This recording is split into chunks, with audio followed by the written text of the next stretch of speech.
Hello everyone, this is Meaning and Trust. आज चाहिँ नि मलाई एउटा स्टोरी भन्नु मन लाग्यो, कथा स्टोरी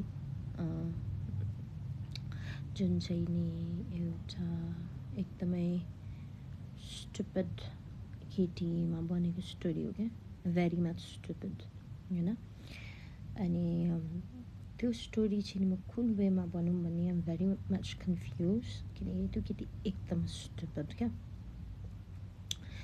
सो त्यो केटीको लाइफमा चाहिँ नि 2-3 बाहिरको मान्छे थियो क्या, बाहिरको मान्छे इन अ सेन्स जो चाहिँ नि हुन्छ नि बनाएको दिदीबहिनी दाजुभाइ हुन्छ नि, त्यस्तो बनाएको चाहिँ 2-3 मान्छेहरू उसको लाइफमा थियो हैन। अनि यो स्टोरी पढ्नुको रिजन चाहिँ नि के हो भन्दाखेरि हाम्रो पुर्खौली बाउबाजेहरूले भन्थ्यो नि हैन, आफ्नो रगत भनेको सधैँ आफ्नो हुन्छ भनेर भन्थ्यो नि त। अनि मलाई चाहिँ नि त्यो कुराहरू चाहिँ नि यो स्टोरी सुनेर त्यो कुराहरू चाहिँ नि फिल भएको क्या। आफ्नो रगत भनेको चाहिँ नि मैले सोच्थेँ क्या, किन भन्छ होला यो मान्छेहरूले कि आफ्नो रगत भनेको आफ्नै रगत हुन्छ। ए बाबा, कसैलाई आफ्नो बनाएर रगतकै नाता हुनुपर्छ भन्ने छैन नि भन्ने सोच आउँथ्यो क्या मलाई। सो मैले यो स्टोरीबाट चाहिँ नि 1-2वटा नलेज लिएँ जुन म तपाईँहरूलाई लास्टमा भन्छु हैन। तर yes, this is a very true story हैन, एकदमै ट्रु स्टोरी हो हैन। कथा पनि वास्तविक घटना भएको कथा हो क्या हैन। सो त्यो केटी चाहिँ नि यतिसम्मको स्टुपिड थियो, उसको साइडमा लेफ्ट राइटमा भएको कुरा नै उसलाई थाहा हुँदैन क्या, कहिले पनि उसले फिल नै नगर्ने क्या, त्यस्तो अन्धविश्वास। सो अर्को के कुरा बुझे योबाट भन्दाखेरि अन्धविश्वास, आँखा चिम्लेर कसैलाई विश्वास गर्नु चाहिँ नि हुँदैन भन्ने चिज पनि यो स्टोरीबाट you learn so many knowledge हैन। Okay, now I will start saying the story. एउटा केटी चाहिँ नि एक नम्बरको स्टुपिड, एक नम्बरको हुन्छ नि पढे लेखेको बेवकुफ भनौँ न, त्यस्तो थियो क्या। अनि त्यो केटीको लाइफमा चाहिँ नि बत्ती नै गयो, but that doesn't even matter. त्यो केटीको लाइफमा चाहिँ नि 2-3 बाहिरको मान्छे जसलाई चाहिँ नि आफ्नो दाजुभाइ दिदीबहिनी बनाएर राखेको थियो केटीले होइन। अनि बिस्तारै उनीहरूसँग क्लोज भयो होइन, उनीहरूको कुराहरू बुझ्नु थाल्यो, उनीहरूको फिलिङ्सहरू बुझ्नु थाल्यो, उनीहरूको त्यो हुन्छ नि पार्ट अफ स्टोरी सुनेर उसलाई एकदमै उनीहरूमाथि दया माया लाग्न थाल्यो होइन। अनि तिनीहरूको लागि जे पनि गरिदिने क्या, जुन मेन क्यारेक्टरको केटी छ नि उनीहरूले चाहिँ नि उसको लागि जे पनि गरिदिने क्या, जे भन्यो त्यो, जहाँ गयो आफू जहाँ गयो त्यो होइन, आफूले जे खायो त्यो खुवाउने।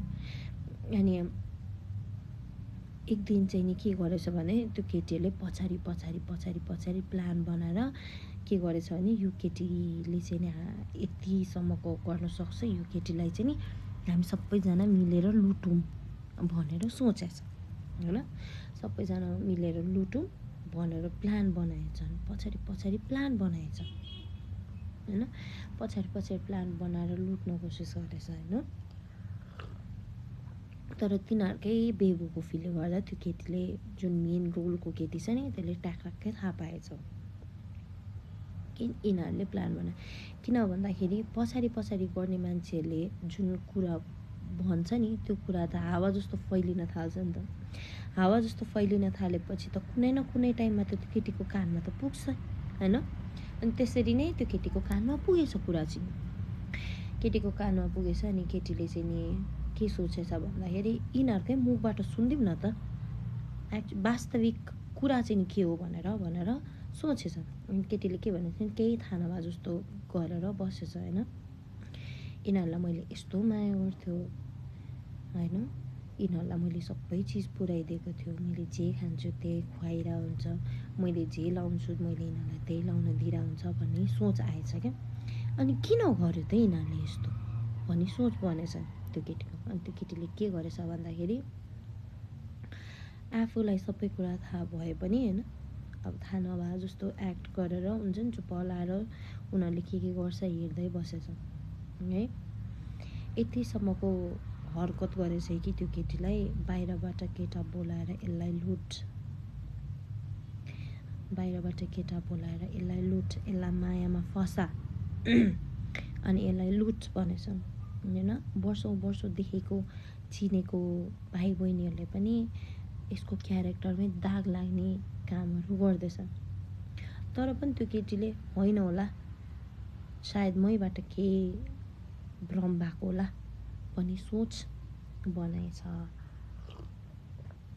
तर पनि यो कुरा बिस्तारै फैलिँदै गएपछि केटीको दिमागमा के आएछ भने यो कुरा त बुझ्नुपर्ने जरुरी छ, किन चाहिँ नि यस्तो भएर यता गरेको कुरा उता किन पुग्दैछ भन्ने सोच आएछ त्यो केटीको होइन।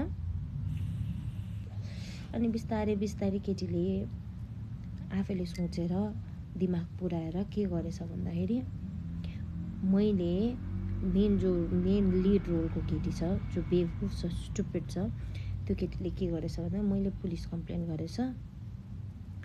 सबैको कल ट्रेस हुन्छ, सबैको मेसेज ट्रेस हुन्छ, अनि कसले के गरेको त्यो त थाहा पाइहालिन्छ नि। उसले चाहे त्यो मेसेज डिलिट गरोस्, त्यो कल लग डिलिट गरोस्, त्यो सबै डिटेल त निस्किन्छ भनेर भनेछ होइन। उसको स्टार्ट उसले त्यहाँबाट गरेछ। अनि त्यहाँ त्यो एउटा स्टेपले गर्दा सबैजनाले आफ्नो पोल आफैले खोल्यो है। अब भन न, कोही मान्छेले तिम्रो लागि यतिसम्म गरिदिरहेछ, बनाएको भाइ बहिनीहरूले तिम्रो क्यारेक्टर बिगार्दैछ होइन। सोच त, जब कि उनीहरूको हिँड्ने क्षमता छैन, खाने क्षमता छैन होइन। हिँड्ने खाने त क्षमता भइहाल्छ एनी हाउ होइन, तर बिचारा त्यो स्टुपिड केटी हेर न, जसले आफ्नो भाइ बहिनीलाई कस्तो माया गर्ने। अब त्यो खालको दिदी पाउँछ होला त तिनीहरूले लाइफमा होइन, कहिले नै पाउँदैन होला क्या, मलाई चाहिँ त्यस्तो लाग्छ होइन। अनि बिचारा त्यो दिदी कति साह्रो स्टुपिड होला कि यत्रोसम्मको प्लान भयो, उसको लाइफ बिगारिदियो, उसको हुन्छ नि क्यारेक्टर बिगारिदियो।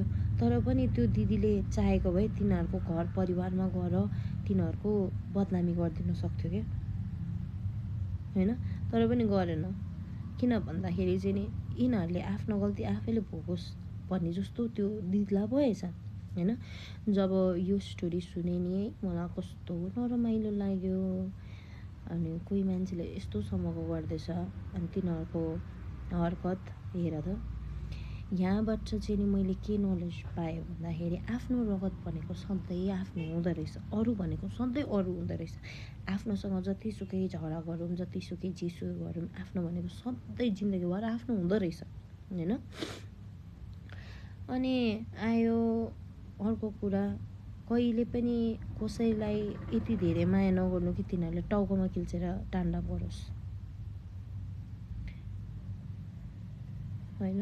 कहिले पनि कसैलाई यति धेरै माया नगर्नु कि तिनीहरूले तिम्रो कमजोरी थाहा पाएर तिम्रो कमजोरीमा वार हाल्नुहोस् होइन।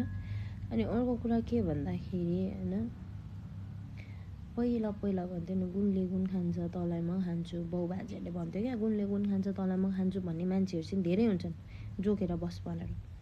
त्यो चाहिँ निश्चय हो रहेछ क्या।